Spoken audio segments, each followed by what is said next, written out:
స్తోత్రం కలుగుతాను. ఆ ఎండవేళ సమయంలో ఆ ముగ్గురు వచ్చారు. ఆ ముగ్గురు వచ్చినప్పుడు అక్కడ వారికి ఆతిథ్యం ఇవ్వడం జరిగింది. వారి ఆతిథ్యం తీసుకుని వెళ్ళిపోతున్నప్పుడు, అందుకే దేవుని సేవకులు కానీ దేవుని దూతలు, మోషేని దేవుడు దూత అన్నాడు, సేవకుల్ని దూత అన్నాడు.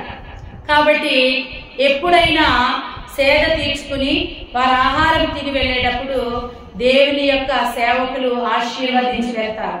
అందుకే నీ ఇంటికి వచ్చినటువంటి సేవకుడికి నీ దగ్గర ఏమి లేకపోతే ఒక గ్లాసు చన్నీళ్ళైనా ఇమ్మను. ఎందుకంటే అది తాగి వాళ్ళు ఏం చేస్తారండి, ఆశీర్వాదాన్ని పలుకుతారు. అబ్రహాం విషయంలో ఇక్కడ ఒక ఆశీర్వాదం పలకబడింది. మన అంశం అది కాదండి. ఎందుకంటే అబ్రహాము గురించి ముందు ఎందుకు చెప్పానంటే, అబ్రహాము లోతు కలుసున్నప్పుడు లోతు పచ్చగా ఉంది కదా అని ఆ సొదొమ గొమొర్రా పట్టణాన్ని వెతుక్కున్నాడు. పట్టణాన్ని చూసి మోసపోయాడు. కానీ అబ్రహాము ఎవరిని చూశాడండి? దేవుణ్ణి చూసి, నీకు ఏది కావాలో లోతు నువ్వు అది తీసుకో, ఎందుకంటే నువ్వు నాకన్నా చిన్నవాడు, నా కొడుకు సమానుడు కాబట్టి ఆయన అక్కడికి పంపించినప్పుడు అప్పుడు సొదొమ గొమొర్రా చాలా పచ్చగా చాలా అందంగా ఉంది. కానీ ఇక్కడ అబ్రహాము ఉండిపోయాడు. ఆ యొక్క ప్రాంతాన్ని దేవుడు ఆశీర్వదించాడు. అబ్రహాము అన్నిటినీ చూడలేదండి, యేసయ్యను మాత్రమే చూశాడు. యేసయ్యను చూసి ఆశీర్వదింపబడ్డాడు. అన్ని విషయాల్లో ఆశీర్వదింపబడి గర్భఫలం దగ్గర రాకపోతే దేవుడు ఏమన్నాడో తెలుసండి? అబ్రహాము దేవుడితో ఒక మాట అన్నాడు, దేవా నువ్వు నాకు పిల్లల్ని ఇస్తానన్నావు, 25 సంవత్సరాలు అయింది, నాకు ఇంకా పిల్లలు ఇవ్వలేదు, ఇప్పుడు నాకు 100 సంవత్సరాలు వచ్చేసింది, ఇంకా నాకు పిల్లలు ఏంటిలే, ఈ ఎలియాజరు, ఈ పనివాడి ఎలియాజరే నాకు వారసుడు అవుతాడు అన్నాడు. అలా అనిన వెంటనే దేవుడేమన్నాడో తెలుసా? అబ్రహమా నువ్వు బయటికి రా, ఆకాశం వైపు చూడు, నేల మీద ఉన్నటువంటి ఏం చూస్తావు? ఇసుక రేణువుల్ని లెక్క పెట్టగలవా? ఆకాశంలో ఉన్న నక్షత్రాన్ని లెక్క పెట్టగలవా? లెక్క పెట్టలేవు. కానీ నువ్వేం లెక్క పెట్టావో తెలుసా అబ్రహమా? నీ వయసును లెక్క పెట్టుకున్నావు. నేను 100 సంవత్సరాలని అనుకుంటున్నావు. నేను తరతరములు ఉండువాడును, యుగ యుగములు ఉండువాడును. కాబట్టి నీ తరము, నీ తర్వాత తరము, నీ తర్వాత తరము ఉండువాడు. నేను చెప్పుతున్న మాట ఏంటంటే, నీ గర్భవాసమును పుట్టిన మాత్రమే నీకు వారసులు, హల్లెలూయా అని చెప్పి ఇక్కడ ఆశీర్వదించాడు. తర్వాత తన ఆశీర్వాదము పొందుకున్న తర్వాత ఈ 18వ అధ్యాయము 15వ వచనం నుంచి లోతు కుటుంబం గురించి బేరసారాలు చేస్తున్నారు. అబ్రహాం దగ్గరికి వచ్చి ఈ ముగ్గురు ఆశీర్వదించి ఎక్కడి నుంచి మళ్ళీ ఎక్కడికి వెళ్తున్నారు? సొదొమకి వెళ్తున్నారు. ఎందుకో తెలుసండి? అబ్రహాము దగ్గరికి రావడానికి అబ్రహాము యొక్క పరిస్థితి చాలా బాగుంది, దేవుడు పంపించాడు, మీరు వెళ్ళి అక్కడ ఆశీర్వదించరండి అని. సొదొమ గొమొర్రా దగ్గరికి వెళ్తున్నప్పుడు వారి ఘోరములు బహు విస్తారముగా ఉన్నాయి, పాపము ఏలుబడి చేస్తుంది. ఎలా ఉందంటే సొదొమ గొమొర్రా అసలు బావి వరుసలు లేకుండా భయంకరమైనటువంటి పాప వ్యభిచారము. స్త్రీ అని లేరు, పురుషులని లేరు, వృద్ధాప్యమందు ఉన్న వారని లేరు, చిన్నపిల్లలని లేరు, స్త్రీలకు స్త్రీలే, పురుషులకు పురుషులే, స్వలింగ సంపర్కం జరుగుతుందంట అక్కడ. ఈ ఘోరము చాలా చూడండి. ప్రార్థన చేస్తే ఆ మొర దేవుడి దగ్గరికి వెళ్ళి దేవుడిని కదిలిస్తారు కదా. పాపము చేస్తేనంట ఈ పాపము కూడా దేవుడి దగ్గరికి వెళ్ళిందంట. ఈ సొదొమ గొమొర్రా పాపము దేవుని దగ్గర వినపడగానే ఈ ముగ్గురు దేవదూతల్ని అబ్రహాం దగ్గరికి వెళ్ళి అబ్రహాంను ఆశీర్వదించి అక్కడి నుంచి మీరు సొదొమ గొమొర్రా పట్టణానికి వెళ్ళి ఆ పట్టణాన్ని నాశనం చేయమన్నారు. అబ్రహాం ఏం చేస్తున్నాడంటే వారితో పాటు నడిచి వస్తూ దేవునితో మాట్లాడుతున్నాడు, అయ్యా ఆ పట్టణాన్ని ఎలా నాశనం చేస్తావయ్యా? ఎందుకు అబ్రహాం బాధ? లోతున్నాడు, లోతు ఉన్నాడు కాబట్టి ఎలా అయ్యా పాడు చేస్తావనంటే దేవుడు అంటున్నాడు, మాట్లాడుకుంటూ వస్తున్నారు, మరి ఏం చెప్తావు అబ్రహామా? నువ్వేం చెప్తావు నేను వింటాను చెప్పు. దేవుని యందు మనం భయభక్తులు కలిగి ఉంటే మనకి ఏం కావాలో, మనం ఎలా ఉండాలో మనం అడిగినవన్నీ ఆయన మనకి చేస్తాడు. అబ్రహాం అంటున్నాడు, అయ్యా ఆ పట్టణంలో 50 మంది ఉంటే నువ్వు రక్షిస్తావా? నీతి మంతులుంటే రక్షిస్తావా అన్నాడు. రక్షిస్తాను. మళ్ళీ ఏమన్నాడు? బేరంకి దిగుతున్నాడు. దేవుడు ఒప్పుకోగానే ఒకవేళ 50కి ఒక 5 మంది తక్కువ ఉంటే నీవు రక్షిస్తావు. ఎస్, నేను రక్షిస్తాను అబ్రహాం. మరలా భయమేసింది అబ్రహాం. మరలా ఇంకొక బేరానికి వచ్చాడు. ఎంతమందికి? 40 మంది వరకు వచ్చాడు. మరలా 45కి వెళ్ళాడు. ఇలా తగ్గుకుంటూ వస్తున్నాడు బేరమాడుతూ. చివరికి అన్నాడు, ఇంకా నేను మాట్లాడనయ్యా, నేను చాలిస్తాను. 5 మంది ఉంటే నీవు రక్షిస్తావా అంటే దేవుడు అన్నాడు, 5 మంది ఉన్నా నేను రక్షిస్తాను. అంటే అక్కడ 5 మంది కూడా లేరండి. చివరికి దేవుడు ఏమన్నాడండి? అందుకతడు, ఇదిగో ప్రభువుతో మాట్లాడక తెలియచింది. ఒకవేళ అక్కడ 5 మంది 20 మంది అన్ని బేరమాడి చివరికి ఏమొచ్చేసాడో తెలుసండి? దేవా, వారి మీద నీ కృప చూపించవా అని అడిగినప్పుడు దేవుడు ఏమన్నాడు? ఒక్కరు నా కూడా నేను వారిని రక్షిస్తాను. నీతిమంతుడు ఒక్కడునూ లేడు. ఎక్కడ? సొదొమ గొమొర్రా పట్టణం. చివరి వచనం చూస్తే, యెహోవా అబ్రహాముతో మాట్లాడించి చాలించి వెళ్ళిపోయాను. అబ్రహాము తన ఇంటికి తిరిగి వెళ్ళాడు. ఇంకా మాట్లాడడానికి మనం కూడా, ప్రభా నన్ను క్షమించయ్యా, ఈసారికి నేను పడిపోయానయ్యా, నన్ను క్షమించంటాం. క్షమిస్తాడు. మరలా ఇంకొకసారి అడుగుతున్నాం, క్షమిస్తా. ఒక మాట పట్టుకున్నారండి క్రైస్తవులు, 70 మార్లైనా క్షమిస్తావు కదా అని. ఎప్పుడండి 70 మార్లు? తెలియకుండా చేస్తే, తెలిసి చేస్తే క్షమించడండి. తెలియకుండా ఒక్కొక్క సందర్భంలో మనం తెలియకుండానే మనము అబద్ధం ఆడేయాల్సి వస్తుంది. ఎందుకంటే ఒక భార్యాభర్తలు ఇద్దరు గొడవ పెట్టుకున్నారు. భర్త భార్యను కరుముకుంటూ కొట్టుకుంటూ వస్తున్నాడు. అక్కడే మన ఇల్లు ఉంది. మన ఇంటిలోకి వచ్చాము, దాక్కుంది. అమ్మా నేను ఉన్నానని చెప్పకమ్మా, చెప్తే నన్ను చంపేస్తాడు అని. ఇప్పుడు ఆ వ్యక్తి వచ్చి అడిగినప్పుడు ఉన్నదని చెప్తామా, లేదని చెప్తామా? లేదనే చెప్పాలి. ఎందుకని? ఆపదలో ఉన్నటువంటి వారి ప్రాణాలను మనము రక్షించాలి. కాకపోతే అదేంటి? అబద్ధమే. ప్రాణమును నిలిపింది. అబద్ధం గొప్ప అంటలేదండి, ప్రాణం గొప్పదని చెప్తున్నాం ఇక్కడ. నీతి, అబద్ధము గొప్పది కాదు, ప్రాణము నీతి. ఒకవేళ నిజంగా ఉన్నది తీసుకెళ్ళిస్తే చంపేస్తాం. కాబట్టి ఇలా తెలిసి తెలియకుండా నిజంగా మనం ప్లాన్ చెయ్యం. ఏం చెప్దాం ఆ వ్యక్తి వస్తే అని అనుకుంటాం. అతను అడగగానే తెలియకుండానే ఇక్కడ లేదంటాం. కాబట్టి తెలిసి అబద్ధము చెబితే అది దేవుడు క్షమించడు. తెలిసి పాపము చేస్తే క్షమించడు. అది 70 మార్లు కాదు కదండి, ఒక్కసారి అయినప్పుడు. తెలిసి చేసి మరలా ఒక్కసారి ముమ్మారు ఆయన్ని ప్రార్థన చేసి దావీదు తెలిసి పాపం చేశాడు. ఆ విషయమై చాలా బాధపడ్డాడు, కన్నీరు కార్చాడు, తన పరుపు తేలినంతగా ఏడ్చాడు. ఇక్కడ అబ్రహాం అక్కడి నుంచి వెళ్ళిపోయి కాముగా ఉన్నాడు అనుకుంటున్నారా? ఉండడు. వెళ్ళి ప్రార్థిస్తాడు, దేవా నేను ఇంకేం అడగలేనయ్యా, 5 మంది వరకు వచ్చానయ్యా, అక్కడ కూడా నువ్వు చేస్తానన్నావయ్యా, కానీ అక్కడ అంతమంది కూడా లేరయ్యా అని ఏడుస్తున్నాడు, ప్రార్థిస్తున్నాడు. దేవా నా సహోదరుడి యొక్క కుటుంబం ఉందయ్యా, అక్కడ నువ్వే విధంగా కార్యం చేస్తావన్నప్పుడు వారంట ఆ సాయంకాలం మందు ఎక్కడికి వెళ్ళారంట? ఆ 19వ అధ్యాయము 1వ వచనం. ఆ సాయంకాలం మందు ఆ ఇద్దరు దేవదూతలు సొదొమ చేరినప్పటికీ లోతు సొదొమ గవని యొద్ద కూర్చుండి ఉండెను. లోతు వారిని చూచి వారిని ఎదుర్కొనుటకు లేచి సాష్టాంగ నమస్కారం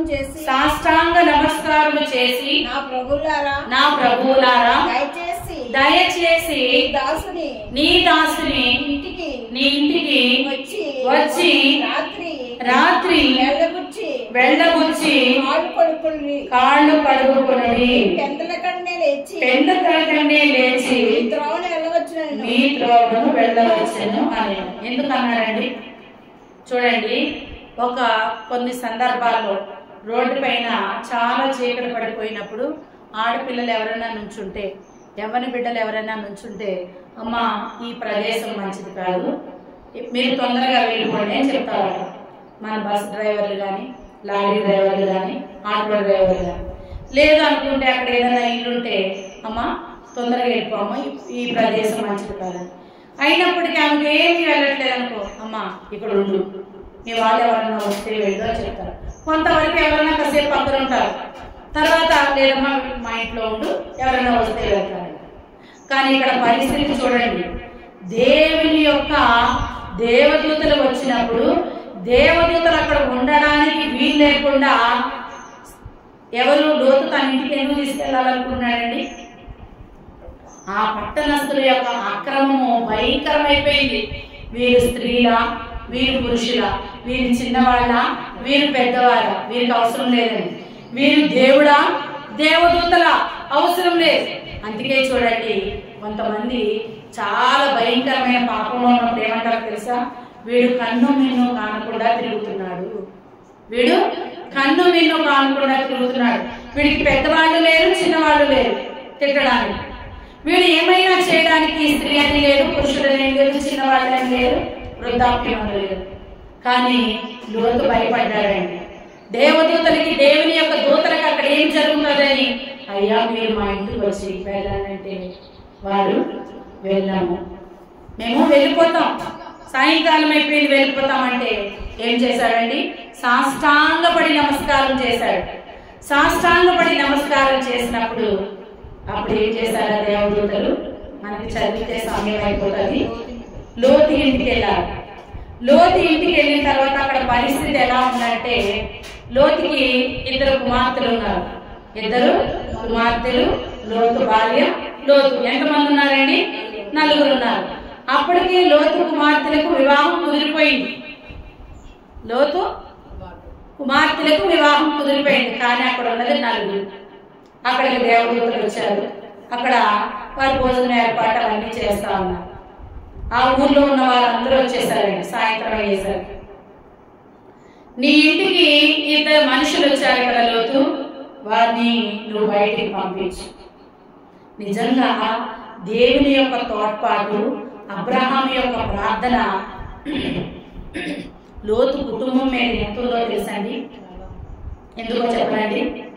వావి వరుస తెలియని వారు అక్కడ అందరినీ పాపము వ్యభిచారం నిండిపోయినప్పుడు లోతు 2 ఆడబిడ్డల్ని ఎవరు కాపాడాడండి?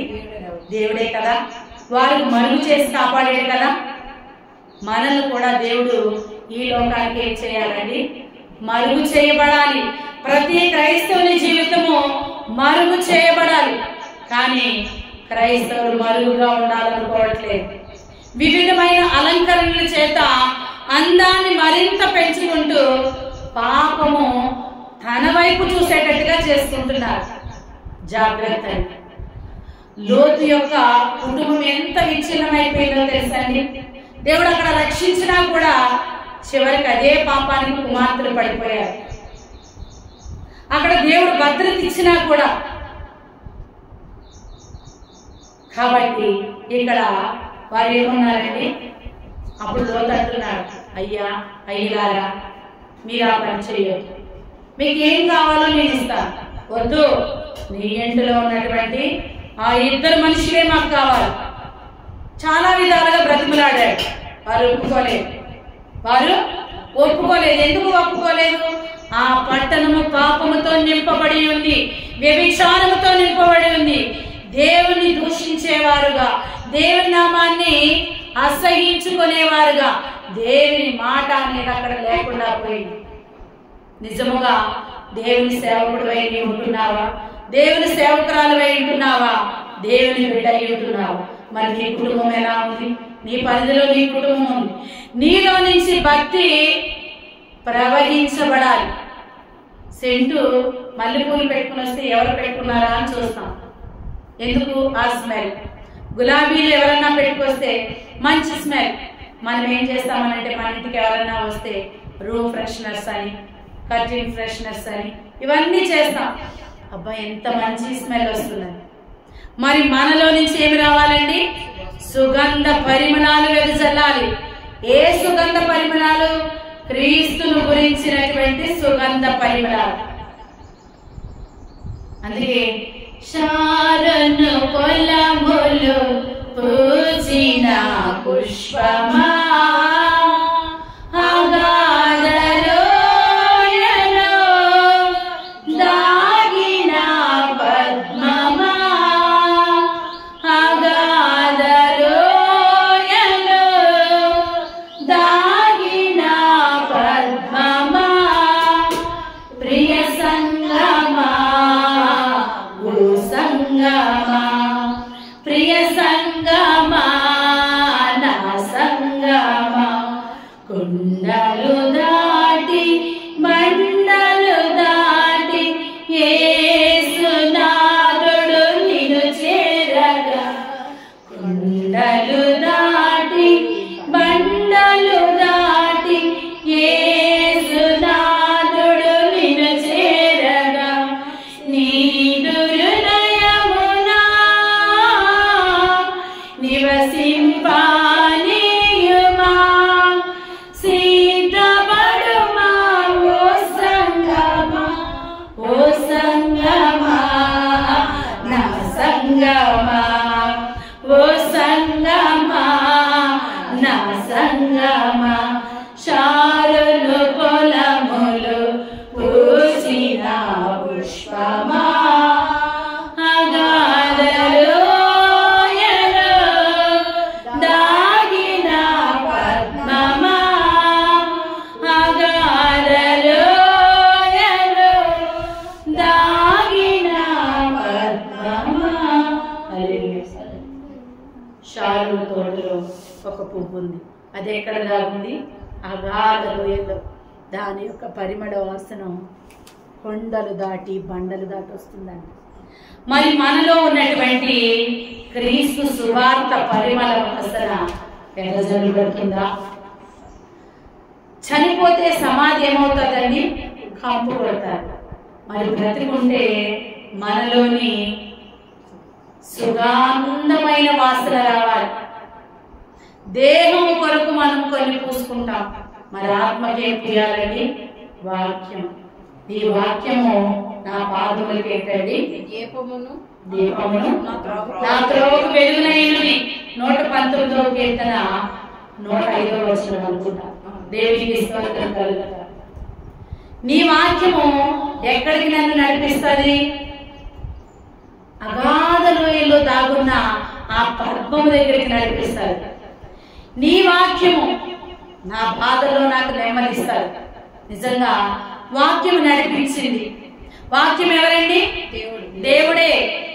యోహాను సువార్త 1వ అధ్యాయము 1వ వచనమే ఉంది, ఆది యందు వాక్యము ఉండెను, వాక్యము దేవుని యొద్ద ఉండెను, ఆ వాక్యమే దేవుడై ఉండెను. ఇప్పుడు ఆదిలో ఉన్న వాక్యము నడుచుకుంటూ అబ్రహాము దగ్గరికి వచ్చింది. అబ్రహామును ఆశీర్వదించింది. ఎందుకని? అబ్రహాము ఆ వాక్యాన్ని లోపల దాచుకుని సుగంధాలు వెదజల్లాడు. అబ్రహాము యొక్క పట్టణము ఎలా ఉందండి? బ్రతికిన పట్టణముగా. సొదొమ గొమొర్ర పట్టణము ఎలా ఉందండి? చచ్చిపోయిన పట్టణముగా. కంపు కొడుతుంది, దుర్వాసన వస్తుంది. ఈ దుర్వాసన భరించలేకపోయింది పరలోక పట్టణం. ఈ యొక్క మంచి వాసనని ఆహ్లాదంగా తీసుకుంది. వచ్చారు, మొదటిగా అబ్రహామును ఆశీర్వదించారు. రెండవదిగా సొదొమ గొమొర్ర పట్టణానికి వెళ్ళారు. అక్కడ లోతు కుటుంబం దగ్గర ఉన్నప్పుడు వారందరూ వచ్చి పలుకులు పడుతున్నారు. లోతు చాలా ప్రాధేయపడుతున్నాడు, దేన స్థితిలో ఉన్నాడు. మనం కూడా కొన్ని సందర్భాల్లో సాతాను మనల్ని కబళిస్తే ఇదే స్థితిలో మనం యేసయ్య పాదాలు పట్టుకుంటాం, కన్నీరు విడిస్తాం, దుఃఖిస్తాం. చివరికి మనం ఏమంటామో తెలుసండి? అయ్యా నా ప్రాణాలన్నా తీసుకో అయ్యా, ఈ బాధ నేను భరించలేకపోతున్నానయ్యా, నీ నుండి దూరం చేసేది నాకు ఇది వద్దయ్యా. ఇంత బాధలో ఉండి నేను దూషిస్తానేమో అని మనం అడుగుతాం కదా. అబ్రహాము ప్రార్థన లోతుకి కవచమైంది. లోతు అంటున్నాడు, అయ్యలారా మీరెంతగా నేను ఎంత ఆపినా మీరు ఆగట్లేదు కదా. అందుకని 8వ వచనంలో 19వ అధ్యాయము 8వ వచనంలో ఒక మాట రాయబడింది. ఇదిగో పురుషుని కూడని ఇద్దరు కుమార్తెలు నాకున్నారు. సెలవైతే వారిని మీ యొద్దకు వెలుపలకు తీసుకుని వచ్చేదను. వారిని మీ మనసుకు వచ్చినట్లు చేయుడి. ఎంత భయంకరమైన పరిస్థితి! అసలు వాళ్ళు ఏమైనా చేసుకోండి, ఈ మనుషుల్ని మీరు ఏమీ చేయరు. నిజంగా ఒక ఆపద మనకు వస్తే లోతు నిజంగా ఆ విధంగా ఉన్నట్టు మనం అడగలమా?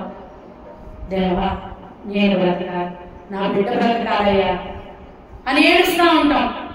కానీ ఇక్కడ లోతు ఏమన్నారో తెలుసండి, నా 2 కుమార్తెలను మీరు తీసుకెళ్ళండి అయ్యా, మీకు నచ్చినట్టు చేసుకోండి, కానీ ఆ మనుషుల్ని మీరేమి చేయొద్దంటే. చూడండి, వీరు ఎవరి చేత ఆవరించబడిన మనుషులు? సాతాను చేత ఆవరించబడిన మనుషులు. పాపదాహమునకు వారికి స్త్రీ ఉంటే చాలు, కానీ వీరు ఎలా కాదు, దేవుని మీదే ఎగబడే వారిగా వీరు తయారైపోయారు. అంటే వీరి కన్నులకి వారి స్త్రీయా పురుషుడా ముందు కనబడలేదు, వదిలేయండి. అది చిన్నవారా పెద్దవారా కనబడలేదు, వదిలేయండి. దేవుడా, దేవుని దేవదూతలా, ఇది కూడా కనిపించట్లేదంటే వారిని రక్షించడానికి ఏమొచ్చినా కూడా వారికి కనబడదు. మాకొద్దు, మాకు ఆ 2 మనుషులే కావాలన్నారు. దేవుని యొక్క ఉగ్రత అక్కడ ప్రజ్వలిందండి. ఆ దేవదూతలు అన్నారు, అలా కాదు, మీరు ఆగండి అని ఆ వచ్చినటువంటి మనుషులందరికీ కనుదృష్టిని ఏమి దేవుని యొక్క మహిమతో అక్కడ నింపబడినప్పుడు వారి కన్నులకు కనబడలేదండి. నిజముగా ఒకటి ఆలోచిద్దామండి, వారు వచ్చారు, లోతిల్లు అనేక సార్లు తెలుసు. నిజంగా మనం ఇక్కడికి వచ్చామనుకోండి, అప్పుడు వారికి వచ్చిన తర్వాత ఇక్కడ ఉంది, ఏం కనబడట్లేదు, మనం కళ్ళే మూసుకున్నాం. 1-2 సార్లు వచ్చినప్పుడే మనం తడుగుతాం, ఇక్కడ గుమ్మం లేదు, అరే ఎక్కడ ఉంటుందని ఒక అంచనా మీద వెళ్తామా? వెళ్ళము. ఒక్కసారి వచ్చిన తర్వాత 2సారి మనం అంచనా ప్రకారంగా వెళ్తాం. ఎంతమంది వచ్చారంటే ఇక్కడ మూకుమ్మడిగా వచ్చారంటే గుంపుగా. అప్పుడు వారు తిన్నలు మొదలుకొని పెద్దల వరకు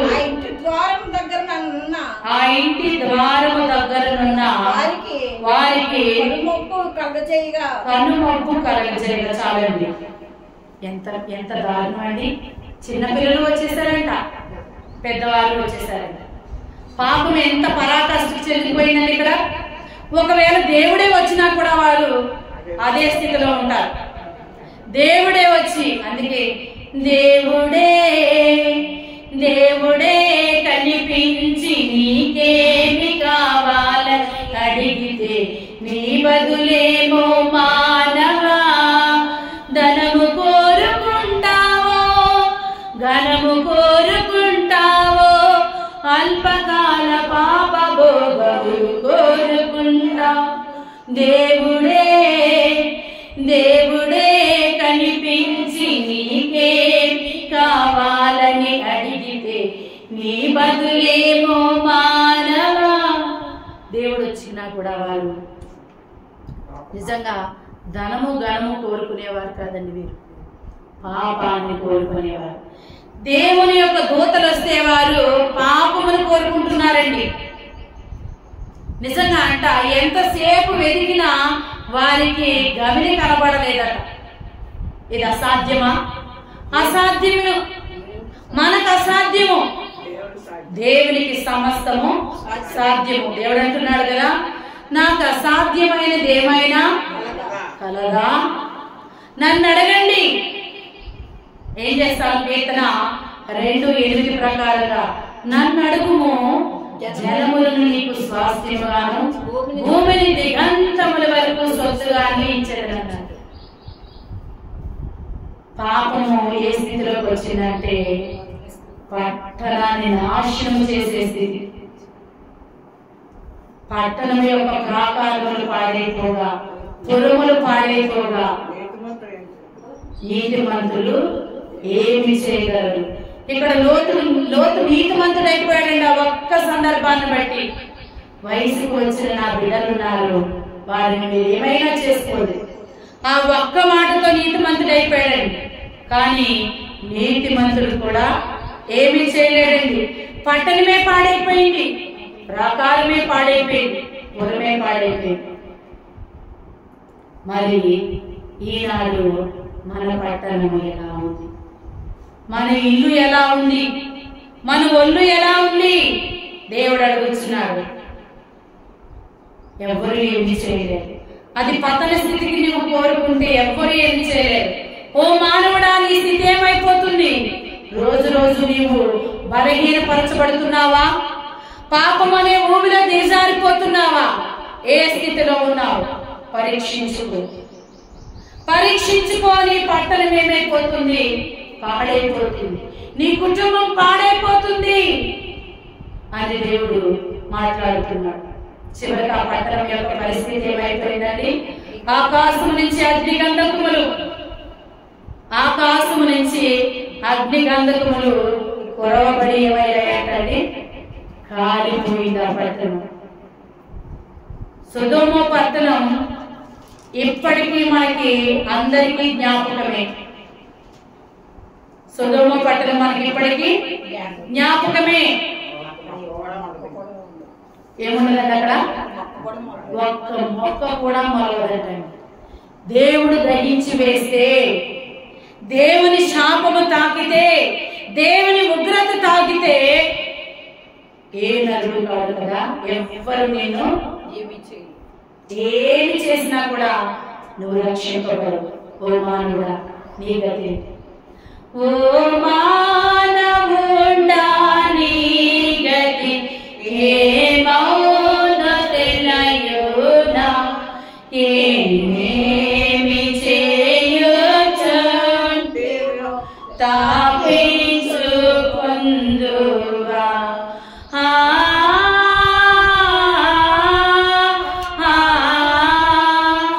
ఓ మానవుడా, నీ గతి ఏమౌనో తెలియునా? ఏమేమి చేయుచుంటివో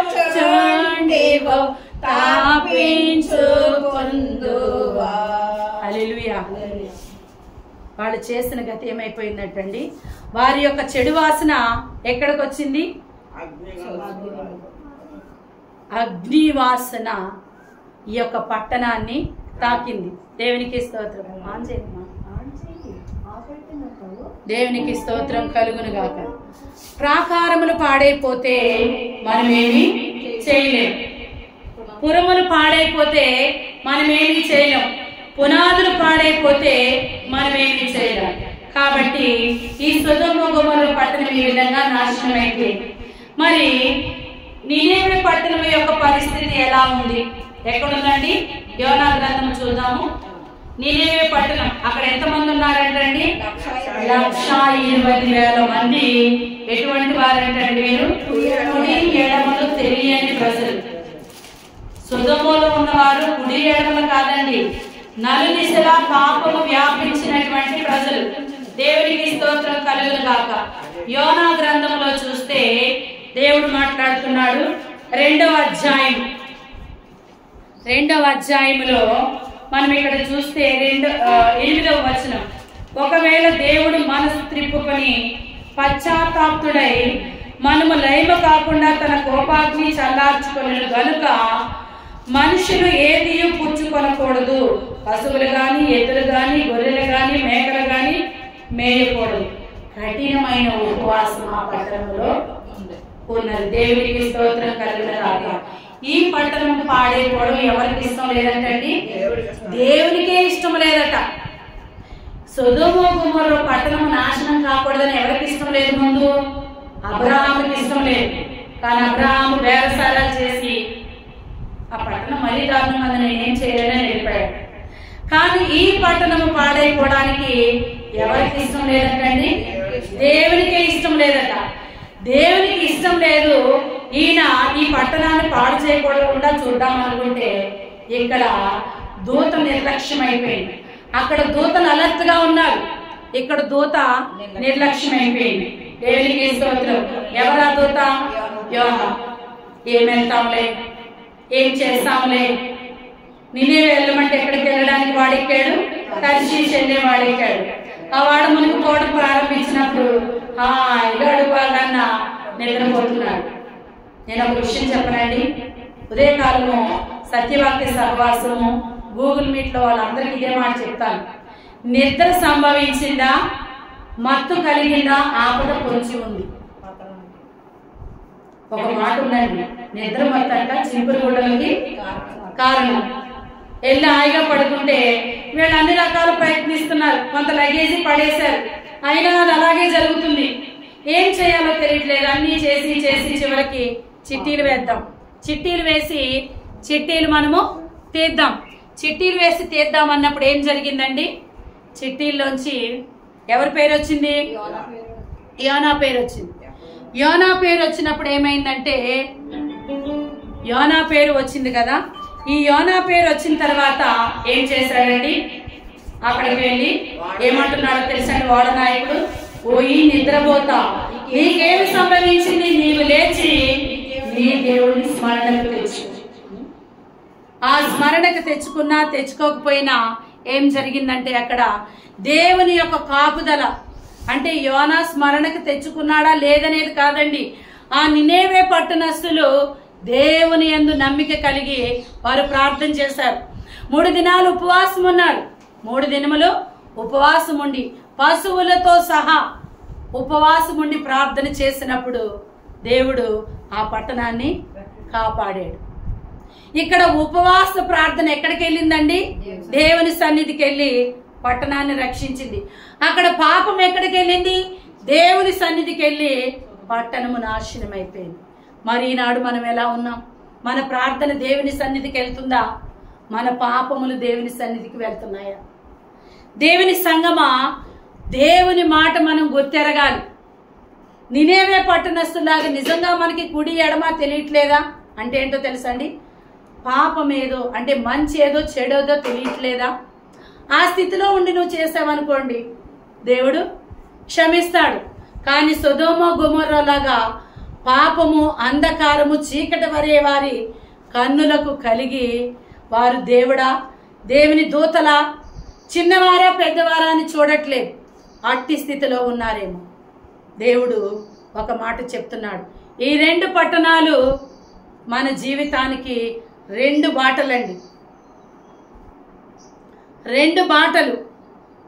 ఒకటి పరలోకం వెళ్ళే బాట, ఇంకొకటి నరకం వెళ్ళే బాట. రెండే దారులు, నీకు ఏ దారి కావాలి మానవా? ఒకటి పరలోకం, 2 పాతాళం. పరలోకం కావాలో పాతాళం కావాలో కోరుకో మానవా, ఈ క్షణమే కోరుకో. అవును, దేవుడు చెప్తున్నాడు, సొదొమ గొమొర్రా పట్టణంలాగా నీ ప్రాంతము, నీ గృహము, నీ ఇల్లు, నీ ఒళ్ళు ఉందేమో, నీ ఆత్మ విధంగా ఉందేమో. నినేవే పట్టణస్తులాగా తెలిసి తెలియకుండా చేస్తున్నారేమో. తెలిసి చేసిన వారు ఎవరండి? సొదొమ గొమొర్రా వాసులు. తెలియక చేసిన వారు ఎవరిక్కడ? నినేవే పట్టణస్తులు. మరి ఈ దినమందు మనల్ని మనం పరిశీలన చేసుకుందాం. మనల్ని మనము దేవునికి అప్పగించుకుందాం. దేవా, ఈ పాపములు, ఈ తప్పులు నేను తెలియక చేశానయ్యా, నీ రక్షణ కోల్పోతున్నాను ప్రభా, దయతో నన్ను క్షమించయ్యా. ఆనాడు నినేవే పట్టణస్తుల్ని నువ్వెలా రక్షించావో నాయన, నా కొరకు నీ యొక్క దేవదూతల్ని అనగా నీ దాసుల్ని, నీ దాసురాల్ని, నీ సేవకుల్ని పంపించి హెచ్చరించావయ్యా. ఏ దినము నేను నాయన నీకు మొర్ర పెడుతున్నానయ్యా. 3 దినములయ్యా నేను నీ యొద్ద మొర్ర పెట్టుచున్నాను. నా పాపములు నాయన క్షమించయ్యా, నా ప్రార్థన నీ సన్నిధికి చేరనివ్వండి అయ్యా అని మనం ప్రార్థన చేద్దామండి. దయచేసి అందరూ లేచి నిలబడదాం, ప్రార్థన చేసుకుందాం. దేవా, నీ కార్యములు గొప్పవి నాయన, నీవు ఈ కార్యము జరిగించండి నాయన. ఈ చెప్పబడిన వాక్యము ద్వారా మీరు నాతో మాతో మాట్లాడినందుకు వందనాలయ్యా. ఇంతవరకు చెప్పబడినటువంటి వాక్యం మనందరి హృదయాల్లో ఫలించడాగున అందరము దేవునికి స్తోత్రం. హల్లెలూయా హల్లెలూయా హల్లెలూయా. దేవుని నామానికి మహిమ కలుగును గాక. దేవుని నామానికి మహిమ కలుగును గాక. దేవునికి స్తోత్రం. అందరికీ నా వందనాలండి. దయచేసి ఈ యొక్క వాక్య భాగాన్ని ఇంతటితో ముగించుకుందాం.